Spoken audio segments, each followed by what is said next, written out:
Welcome to the Genius Factory. Enjoy the video. In this video, I will explain how to make meringue using a whisk. First, gather your ingredients: egg whites, granulated sugar, and a pinch of cream of tartar or lemon juice. Ensure your egg whites are at room temperature. This helps them whip up to their fullest potential. Also, it is absolutely crucial that your mixing bowl and whisk are impeccably clean and free of any grease. Even a tiny bit of fat can prevent your egg whites from forming stiff peaks. Once your egg whites are ready, begin whisking them slowly until they become foamy and opaque.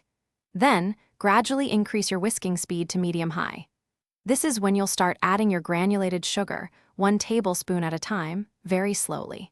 Continue whisking vigorously until the meringue is thick, glossy, and forms stiff peaks that hold their shape when you lift the whisk. This process usually takes about 8 to 10 minutes. There are 3 main types of meringue, each with unique characteristics. French meringue is the most common, made by simply whisking raw egg whites and sugar.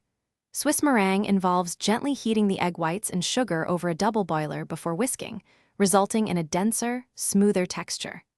Italian meringue is made by pouring hot sugar syrup into already whisked egg whites, creating a very stable and glossy foam. Sometimes, meringue can be a bit tricky. Overwhisking can lead to a dry, crumbly texture that weeps liquid, so stop as soon as stiff peaks form.